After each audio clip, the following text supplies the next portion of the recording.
Alhamdulillahirabbil alamin wal aqibatul muttaqin wala udwana illa 'alal zalimin asyhadu an la ilaha illallah wahdahu la syarikalah ilahul awwalin wal akhirin wa asyhadu anna muhammadan abduhu wa rasuluhu wa khatamun nabiyyin sallallahu alaihi wa ala alihi wa ashabihi ajma'in amma ba'd.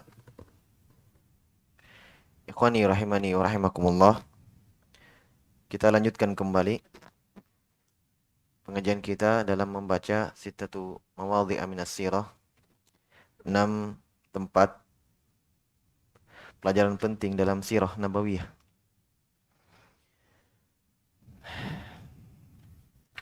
Ya, sekarang kita masih di tempat yang keempat atau di tempat yang kelima ya, yaitu kisah tentang hijrah. Dan beliau sudah katakan bahwa sejatinya bahwa pelajaran dan renungan pada kisah hijrah ini sangat banyak.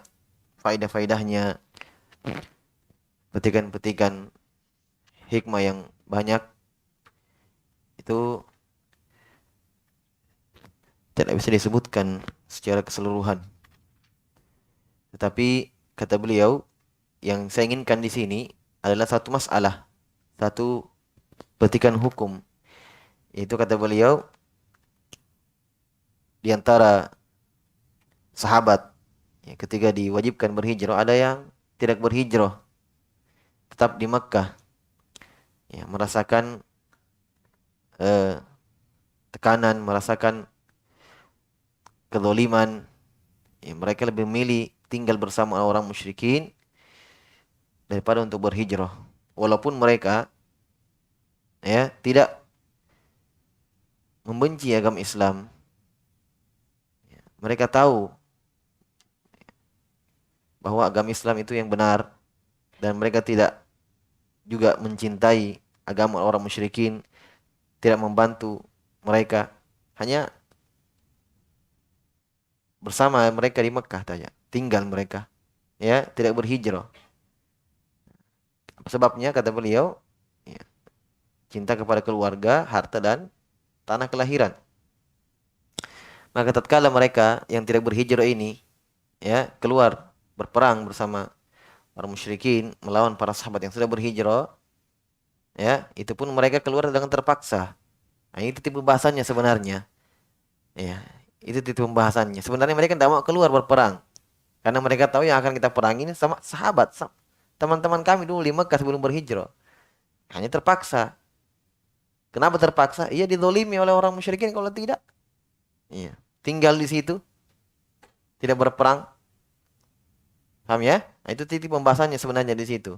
Makanya beliau katakan bahwa para sahabat mengetahui keadaan mereka. Makanya sahabat ketika memanah dan ya, mereka terbunuh, itu sahabat yang berhijrah memanah dan mereka tidak tahu siapa yang mereka panah itu. Ternyata mereka dengar kabarnya si fulan dan si fulan. Ternyata sahabat yang tidak berhijrah yang kena.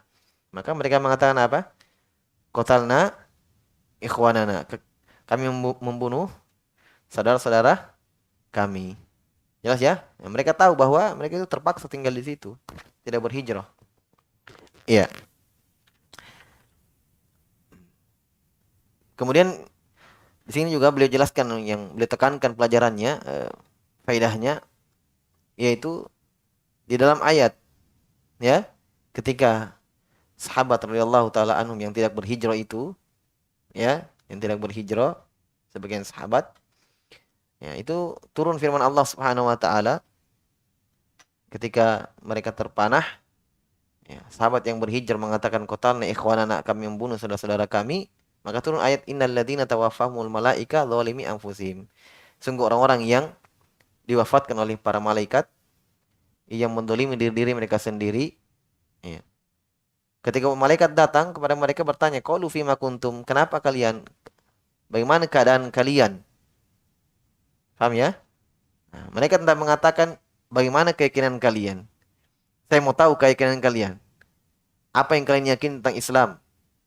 Apa yang kalian yakini tentang agama musyrikin? Malaikat tidak bertanya seperti itu, tapi malaikat mengatakan, bagaimana keadaan kalian?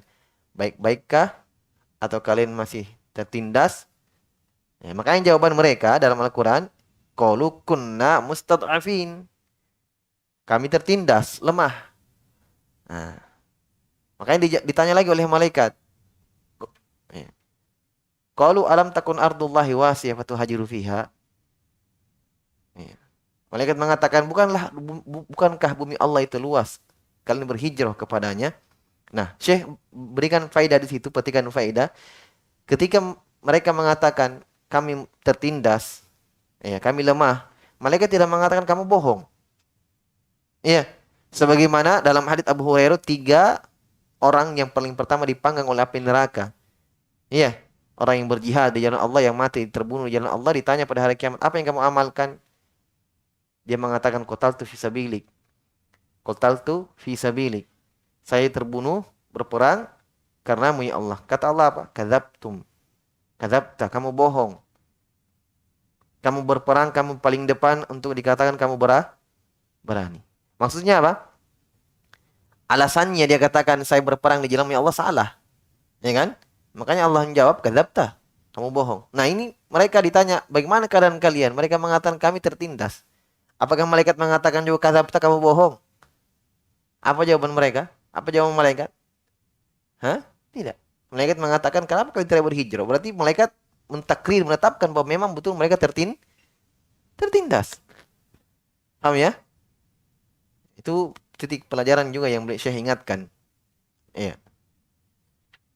Taib. Wa amma haula'i falam yukadzibuhum. Adapun mereka-mereka ini para sahabat, falam yukadzibuhum. Mereka tidak didustai oleh malaikat.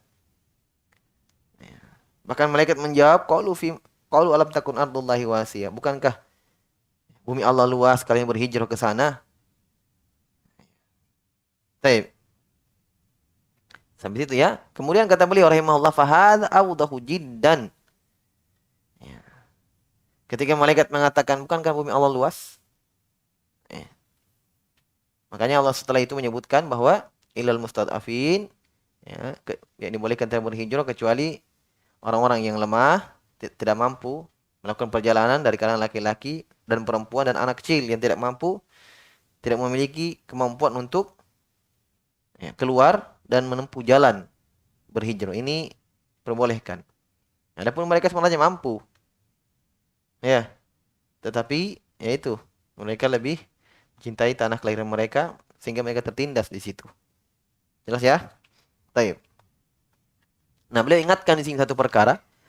Kata beliau, fahadza awdahu jiddan anna haula'i kharaju minal wa'idi falam yabqa syubhah. Ya, perhatikan. Ini saya ingatkan. Ini sangat jelas. Sangat jelas bahwa mereka siapa mereka? Hah? Siapa mereka? Sahabat yang tidak berhijrah. Dengan kisah yang kita sudah ulangi tadi, kita sudah ulas kembali yang pertemuan lalu, ya kan? Turun ayat bahwa mereka itu, ya, tertindas di situ. Kata Syekh, ini sangat jelas bahwa mereka kharaju minal wa'id, keluar dari ancaman. Paham? Ini kan ayatnya ada ancamannya terakhir. Coba antum buka surah An-Nisa ayat 97. Ya. Ilal mustad'afin, kecuali orang-orang yang tertindas, yang lemah dari laki-laki maupun perempuan, yang anak-anak yang tidak mampu melakukan perjalanan ke sana. Faulaika asallahu ayyafu anhum wa kana Allahu faulaika, apa ayatnya? Taib.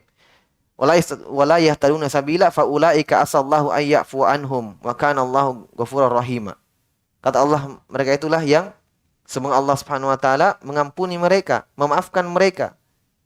Allah Maha Pengampun lagi Maha Penyayang. Ini ayat turun kepada para sahabat. Karena memang mereka tertindas, tidak bisa. Jelas ya? Nah, kata Syekh, ini sangat jelas bahwa mereka para sahabat keluar dari ancaman ayat. Ya. Jelas ya? Keluar dari ancaman ayat. Sebab ayat itu ada ancamannya terakhir. Ya. Dimasukkan ke neraka dan seterusnya ancamannya. Nah, tapi setelah itu Allah sebutkan, ya, yang diperkecualikan telah mereka. Nah, maka Syekh mengatakan bahwa di sini ini sangat jelas bahwa mereka para sahabat yang tidak berhijrah itu keluar dari ancaman. Mereka diperkecualikan. Falam yabqa syubhatun, maka tidak ada lagi tersisa syubhat.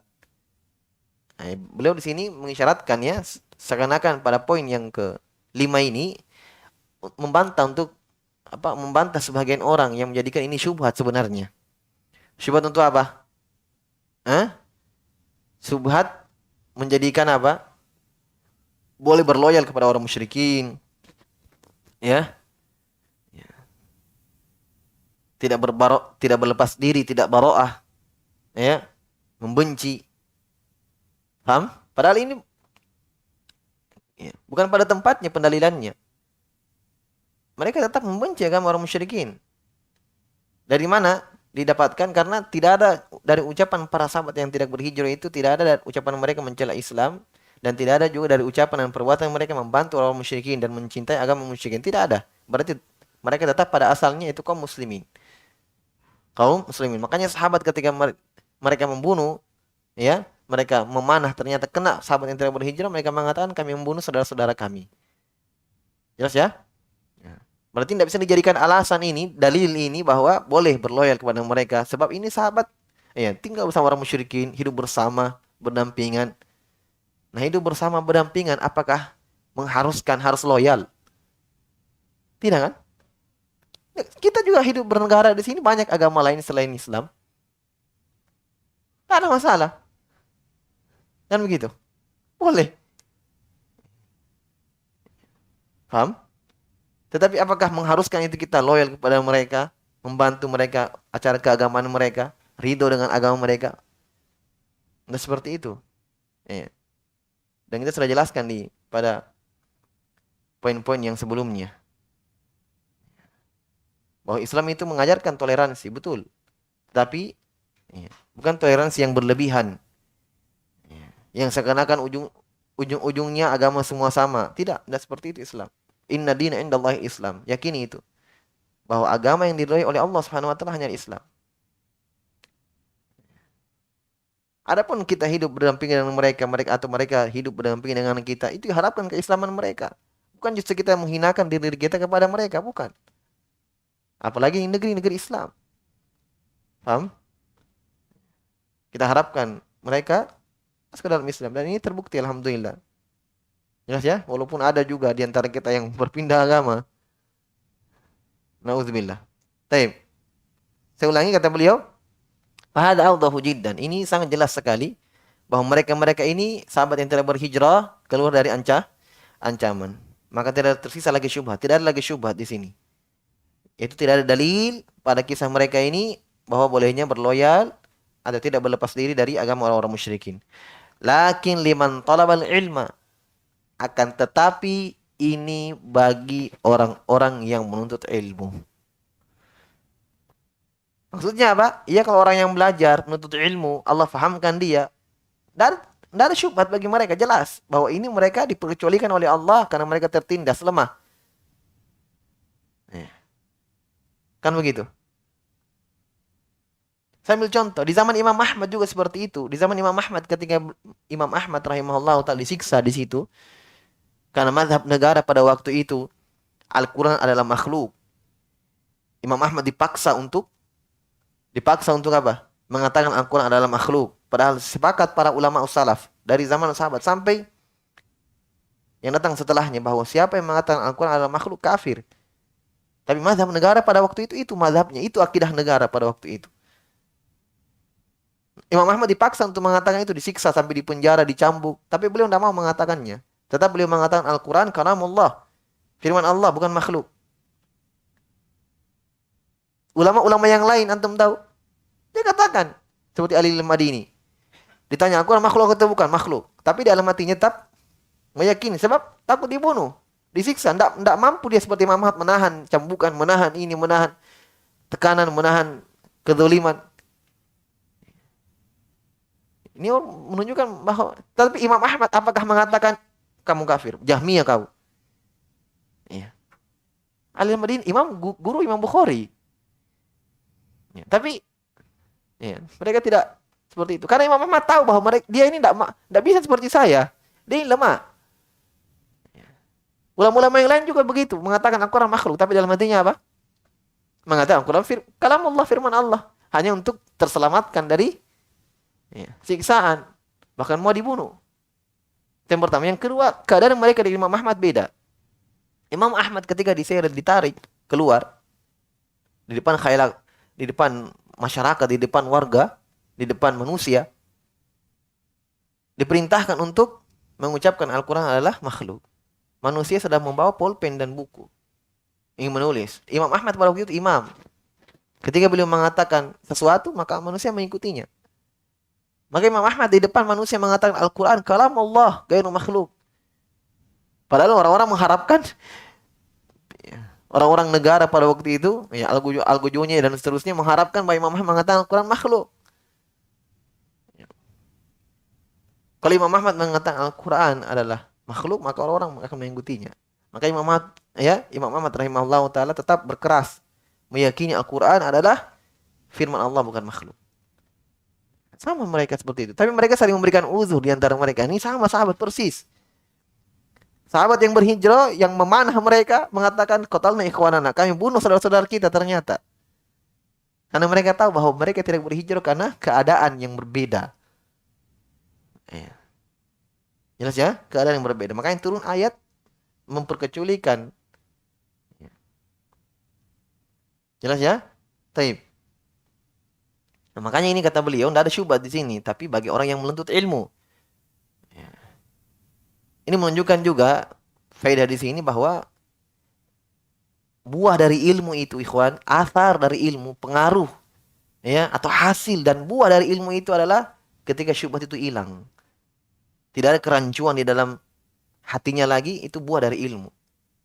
Sebagaimana yang dikatakan oleh para ulama. Syekh Sa'di juga mengatakan seperti itu.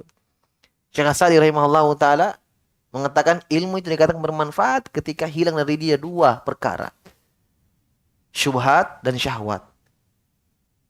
Syubhat dan syahwat. Itu dikatakan ilmu yang bermanfaat. Kenapa? Karena ilmu ini pasti menghilangkan dua ini. Syubhat dan syahwat ini dua senjatanya iblis untuk menyesatkan manusia. Syubhat dan syahwat. Paham? Syubhat itu kerancuan dalam agama. Yang sesat dia katakan yang sesat dia katakan al-haq, yang hak dikatakan sesat. Yang batil dikatakan al-haq, al-haq dikatakan batil. Ini syubhat. Dan inilah awal muncul kesyirikan di muka bumi. Karena ada syubhat. Ada kerancuan. Sebagaimana yang terjadi di zaman Nabi Nuh. Kaumnya Nabi Nuh. Jelas? Syahwat di sini syahwat dunia, wanita, harta. Ini juga senjatanya iblis. Tapi yang paling kuat yang iblis menyesatkan manusia adalah syubhat. Karena di sini kesyirikan dan bid'ah. Paham ya? Nah, Allah Subhanahu wa taala memberikan dua senjata juga untuk orang-orang yang beriman untuk melawan dua senjata iblis. Itu ilmu agama dan kesabaran. Dalam Al-Quran kata Allah Subhanahu wa taala, "Waja'alna minhum a'immatan yahduna bi amrina lamma sabaru wa kanu bi ayatina yuqinun." Kami jadikan mereka imam, panutan-panutan di tengah kaum mereka. Orang-orang berilmu. Apa sebabnya? Lamma sabaru, tatkala mereka bersabar. Kata para ulama, bersabar ini untuk menangkis senjatanya iblis, syahwat. Wa kanu bi ayatina yuqinun, kata Allah, dan mereka yakin dengan ayat-ayat kami. Ini ilmu. Untuk menangkis senjata iblis apa? Syubhat. Nah, makanya dua ini As-Sa'di mengatakan berarti ilmu itu bermanfaat ketika hilang dari dia dua perkara ini. Dia belajar tapi syubhatnya masih banyak. Duduk belajar tapi syubhatnya di kepalanya belum bisa hilang. Masih mengatakan misalnya Allah di mana-mana, berarti belum bermanfaat ilmunya. Kan begitu. Masih banyak perkara-perkara yang syubhat di kepalanya, perkara bid'ah, khurafat, belum bermanfaat ilmunya. Jelas? Walaupun mungkin pakaiannya seperti apa. Ya, pakaiannya agamis. Belum dianggap dia orang-orang berilmu. Kemudian yang kedua, hilang dari dia apa? Syahwat. Entah itu kecenderungan kepada wanita, dunia, harta dan jabatan, dan seterusnya. Coba antum lihat para ulama. Orang-orang yang memang pantas dikatakan mereka penyandang ilmu. Bagaimana keadaan mereka? Bagaimana keadaan mereka? Para imam. Jelas ya? Nah, di sini Syekh juga sebutkan. Ini syubhat ini tidak akan ada. Hilang bersih syubhat ini. Tidak ada syubhat di sini. Tapi lakin liman talabal ilma. Bagi orang menuntut ilmu agama. Bikhilafi man lam yatlubuhu. Berbeda dengan orang yang tidak menuntutnya. Yang tidak menuntut ilmu. Tidak belajar. Ya. Di sini kita mengambil pelajaran yang lain bahwa keutamaan mereka-mereka yang mempelajari agama Allah Subhanahu wa taala. Allah selamatkan mereka. Itulah mereka ahli sunnah. Lihat ya, antum lihat ketika di zaman para sahabat itu tidak ada. Ya. Agama itu di situ bersih, suci sebagaimana kata Nabi taraktukum alal bayadha lailiha kanahariha. Saya tinggalkan kalian di atas dua perkara yang sangat putih bersih, malamnya seperti siangnya. Ya. Agama itu suci bersih. Itu lihat itu terjadi di zaman para sahabat. Nabi masih hidup. Nabi meninggal, ya para sahabat ada terjadi beberapa fitnah di situ. Kalangan mereka sahabat, tapi belum ada pemikiran-pemikiran bid'ah. Ya. Nah, nanti di akhir-akhir pemerintahan Khulafa Ali bin Abi Thalib muncul fitnah Khawarij. Satu-satu muncul. Ya. Ya. Di akhir masa sahabat meninggal sahabat yang senior, tinggal sahabat-sahabat yang junior, Ibnu Abbas, Anas bin Malik muncul fitnah apa? Qadariyah. Selesai generasi sahabat, meninggal semua sahabat, besar. Fitnah di situ besar. Muncul Mu'tazilah, muncul Jahmiyah, muncul di situ. Itu setelah zaman sahabat ke bawah. Teman-teman lihat. Tetapi bagaimana Allah Subhanahu wa taala tetap menyelamatkan mereka ahli sunnah pada zaman itu. Mereka tidak terpengaruh. Ya. Jelas ya? Allah selamatkan mereka. Makanya dulu Muhammad bin Sirin mengatakan, seorang tabi'in yang mulia, rahimahullahu taala, kunna la nas'alu anil isnad. Dulu kita tidak bertanya tentang sanad. Maksudnya apa? Ketika sahabat masih hidup, tabi'in ambil hadis dari sahabat, tidak bertanya. Tidak bertanya kepada para sahabat, ini dari mana engkau dengar? Sebutkan sanadnya. Sebutkan rantai periwayatannya. Tidak ditanya. Ya. Karena jelas kalau sahabat yang mengkhabarkan pasti dari siapa? Hah? Dan Rasulullah pasti. Ya. Sahabat mau bohong, mau memalsukan hadis. Ya. Kan tidak mungkin. Makanya kata Muhammad bin Sirin, kunna dulu kami di zaman sahabat la nas'alu an isna. Tidak bertanya tentang rantai sanad. Dari mana kau dengar? Kata beliau walamma waqa'atil fitnah. Tatkala sudah terjadi fitnah, muncul qadariyah, orang-orang yang menyimpan dalam masalah takdir, ya, yang mengatakan perkara itu baru. Nanti Allah tahu itu nanti terjadi, sebelum terjadi Allah belum tahu. Ini muncul di akhir masa-masa sahabat. Ibnu Abbas masih hidup. Muncul itu. Muncul banyak bid'ah yang muncul. Kata Muhammad bin Sirin, lamma waqatil fitnah sammulana rijalakum. Tatkala fitnah sudah muncul, sudah bertebaran fitnah di mana-mana, ada khabar sammulana rijalakum. Sebutkan rijal-rijal kalian itu, sebutkan rantai periwayatan kalian di mana kalian ambil. In kana min ahli sunnah naqbaluhu. Kalau dari ahli sunnah kita ambil. In kana min ahli bidah naktruku. Kalau dari ahli bidah kita tinggalkan. Nah, itu baru muncul. Makanya bentuk penjagaan Allah Subhanahu wa taala terhadap agamanya dengan adanya sanad rantai periwayatan. Ya, karena betapa banyak manusia yang memasukkan hadis yang berbicara atas nama Allah tanpa ilmu sembarangan. Ya. Maka ada para ulama, para imatus salaf yang menjaga hadis-hadis itu dari kepalsuan, dari kelemahan, dari cacat. Seperti Imam Bukhari. Ya. Imam Bukhari rahimahullah ta'ala muncul sahihnya, Sahih Bukhari. Kitab tersohih, yang paling sahih setelah Al-Quran. Hadits-hadits Sahih Bukhari. Ya, ketika beliau kecil, beliau mimpi. Ayahnya yang mimpi. Ya. Bahwa Imam Bukhari membersihkan lalat dari wajah Nabi sallallahu alaihi wasallam. Membersihkan lalat dari wajah Rasulullah sallallahu alaihi wasallam. Ternyata takwil mimpinya, makna mimpinya adalah Sahih Bukhari. Membersihkan hadits-hadits yang lemah dan hadits yang palsu. Itulah Sahih Al-Bukhari. Ya. Ini menunjukkan bahwa nikmat betul orang-orang yang berada di atas sunnah, Ya, diistiqomahkan oleh Allah belajar agama itu nikmat. May yuridullahu bi khairan yufaqihu fiddin. Siapa yang Allah inginkan begini kebaikan, Allah fakihkan dia, Allah fahamkan dia, Allah gerakkan hatinya untuk mau belajar. Itu Allah inginkan kebaikan untuk dia. Kata para ulama kebalikannya, sebaliknya. Berarti kalau ada orang yang bermasa bodoh, malas-malasan, berarti Allah inginkan kejelekan untuk dia. Karena Allah tidak gerakkan hatinya untuk mau belajar. Ya, bermasa bodoh saja. Jelas ya? Nah, di sini Syekh jelaskan bahwa berbeda dengan mereka-mereka yang belajar. Bal qala Allahu fihim. Bahkan Allah berfirman terhadap orang-orang yang seperti ini, ya. Summum bukmun umyun fahum la yarji'un. Tuli, ya. Bisu, buta. Summun, tuli, bukmun, bisu, umyun, buta. Fahum la yarji'un. Mereka tidak bisa kembali. Tapi melihat mereka tidak tuli, ada telinganya bisa mendengar. Tidak buta, ada matanya. Tapi kenapa Allah katakan summum bukmun umyun fahum la yarji'un? Ya. Kenapa? Karena tidak bermanfaat. Ayat-ayat dibacakan kepada mereka, tidak mau mengangkat kepala mereka untuk mempelajari agama Allah Subhanahu wa taala, bermasa bodoh dengan agama Allah. Ya sudah dikatakan summun bukmun umyun. Ya kan? Tuli, ya, bisu dan buta. Dalam ayat yang lain apa? Ulaika kal an'am balhum adol. Mereka-mereka itulah seperti binatang ternak balhum adol. Bahkan mereka lebih sesat. Ya. Allah katakan falum a'yunun la yubsiruna biha. Mereka punya mata tapi tidak melihat. Walum adzanun la yasma'una biha. Mereka punya telinga tapi tidak mendengar. Nah, ini mereka summun bukum umyun fahum la yarji'un. Terakhir beliau ingatkan, wa man fahima hadzal mawdhi'. Ini intinya sebenarnya.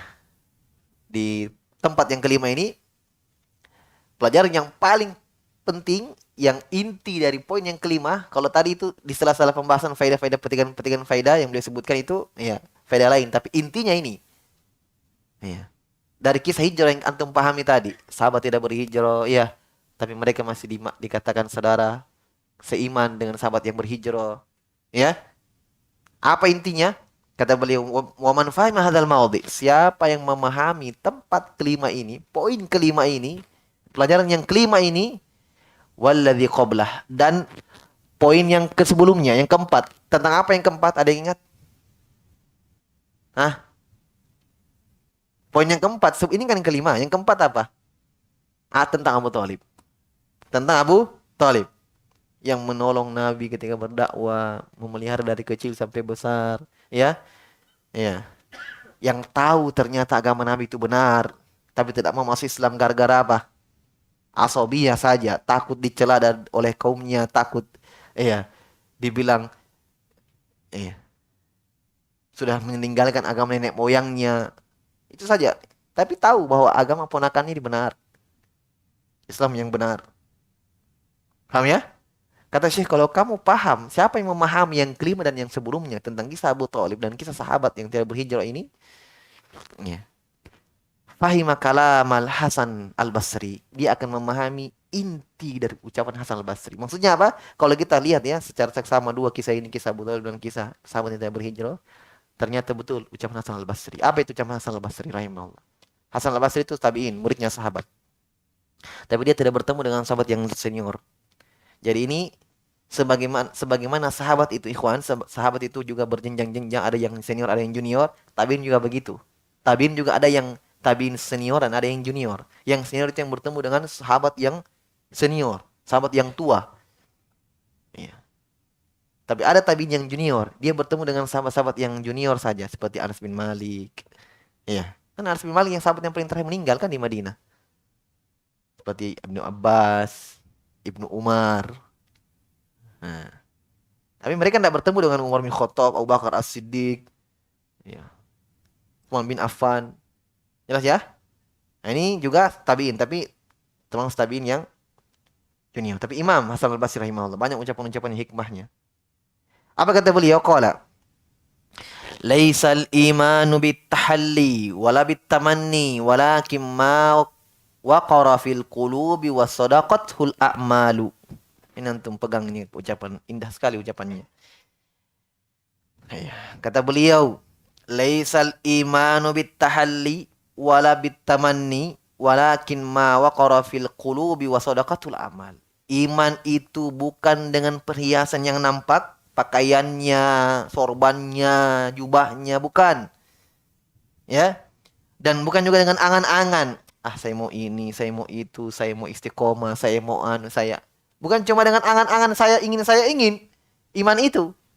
Walakin ma waqara fil qulub. Tapi iman itu adalah apa yang tertinggal dalam hati, wasadaqatul amal, dan dibenarkan dengan amalan. Itu iman. Betul tidak? Coba antum lihat ucapan ini, pahami baik-baik, terapkan kepada Abu Thalib. Bisa? Saya ulangi ucapan Hasan al-Basri. Iman itu bukan dengan yang nampak.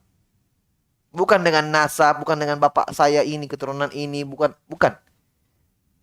Kena Abu Thalib. Ya kan? Abu Thalib orang Quraisy, suku terpandang. Ya, itu juga sebabnya, justru itulah karena terpandangnya kaumnya, ya, dia adalah orang Quraisy yang paling afdol. Sukunya Nabi SAW. Dan Quraisy juga bermacam-macam kabilahnya, bermacam-macam keluarga-keluarga besar. Nah, keluarga besar Nabi SAW yang paling mulia di situ. Makanya Nabi memilih Nabi dari keluarga itu. Jelas? Justru karena orang terpandangnya lah itu, dia tidak mau mengikuti. Kenapa? Malu. Masa mengikut agamanya Muhammad? Nggak enak. Maaf pada bilang orang. Padahal dalam hatinya apa? Hah? Meyakini Nabi Muhammad benar. Ponakannya yang benar. Islam yang benar.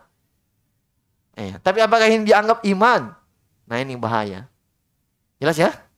Ini membantah sebenarnya orang-orang Murji'ah. Dari kalangan orang-orang Jahmiyah yang mengatakan iman cukup dalam hati. Kalau kalian katakan iman cukup dalam hati, Fir'aun beriman, Abu Thalib beriman. Ya, Fir'aun tidak ikut kepada Musa alaihissalam, menolak Nabi Musa, bahkan membunuh Nabi Musa.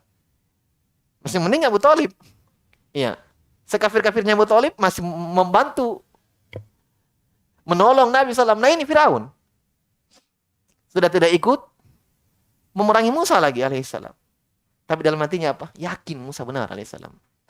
Allah berfirman, "Wala qad alimta ma anzala haula'i illa rabbus samawati wal ardi basair." Kata Allah, kamu yakin wahai Firaun. Kamu tahu yakin-yakinnya bahwa tidak ada yang menurunkan semua ini kecuali Allah dari langit. Dia yakin itu. Dalam ayat yang lain, wajahadu biha wastaqnat anfusuhum zulma wa 'uluwa. Mereka ingkari. Itu Firaun, mengingkari Musa alaihissalam. Mengingkarinya, menolaknya. Wastaqnat anfusuhum. Tapi jiwa-jiwanya, bahkan ini Allah bukan menyebutkan Fir'aun saja dan pengikutnya juga. Yakin sebenarnya. Hanya ada yang beriman, ada yang tidak. Siapa yang beriman? Istrinya Fir'aun. Siapa lagi? Penyihirnya. Ya kan? Penyihirnya langsung lihat satu saja tongkat yang lihat jadi ular betulan, langsung aman Nabi Rabbi Harun wa Musa. Saya beriman kepada Rabbnya Harun dan Musa. Selesai. Satu tanda yang dia lihat. Fir'aun berapa tanda dikasih lihat? 9 tanda. Kodok, kutu, darah. Keluar cahaya dari ketiknya Musa alaihissalam, tongkat jadi ular. Tidak ada mau beriman. Ya. Tapi Allah selamatkan istrinya, Fir'aun. Bahkan kata Nabi SAW, tidak ada yang sempurna dari perempuan kecuali 3. Istri Fir'aun, Maryam, dan Khadijah. Jelas ya? Khadijah binti Khuwailid radhiyallahu taala anha. Baik. Jadi perhatian ucapan Hasan al-Basri. Bukan iman itu dengan yang nampak dari perhiasan, pakaian, harta. Ya. Bukan itu tolak ukur sebuah kebahagiaan. Bukan. Kalau kita katakan itu tolak ukur kebahagiaan, nasab, harta, dan keturunan. Subhanallah. Berarti Qarun dan Fir'aun sudah manusia yang paling bahagia di dunia. Ya kan? Qarun banyak hartanya, diberikan harta yang banyak oleh Allah sampai la tanu bil usbatil quwwah, tidak mampu dipikul oleh 7 orang yang kuat hartanya. Tapi apakah dia bahagia dengan itu? Tenggelamkan oleh Allah di perut bumi. Fir'aun lagi lebih kaya lagi mungkin. Dia raja penguasa. Ya, disiksa oleh Allah Subhanahu wa taala. Diazab dunia alam barzah dan di akhirat.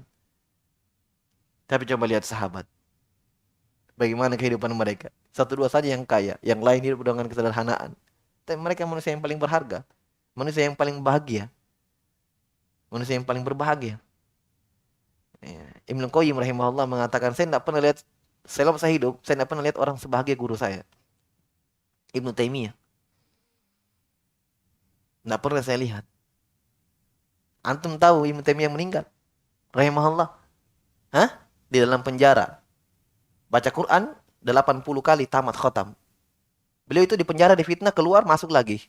Keluar di fitnah, masuk lagi penjara. Sampai meninggal dalam penjara. Sampai 20 kali lebih masuk penjara. Sampai beliau meninggal di dalam penjara. Kata saudaranya yang meriwayatkan bahwa kami mengkhatamkan Al-Quran bersama beliau, baca Quran 80 kali. Ketika mau mengkhatamkan ke 81 kali, sampai pada firman Allah Subhanahu wa taala di akhir surah Al-Qamar. Pas baca itu, innal muttaqina fi jannati wa nahar fi maq'adi sidqin 'inda malikin muqtadir. Meninggal ruhnya. Keluar ruhnya.